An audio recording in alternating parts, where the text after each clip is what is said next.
हमें कहा रहे कि जब गांव कोई पक्का नहीं बना रहा तब भैया तो कमाई के तब बनवाई न है सब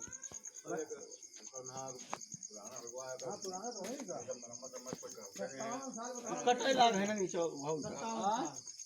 57 साल का तो होगा वो रहबे किन घर आर पार अबे बातचीत भइला वो ऐसे सरिया फूल गई देखो सब तो भैया हां सरिया सब खाई ये देखिए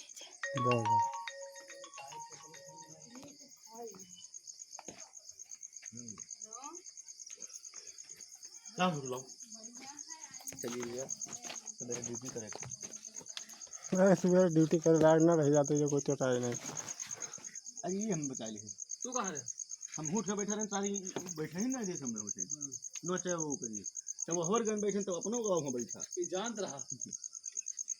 उकरेन कहा आधा घंटा पहले होनी पता लग गया थी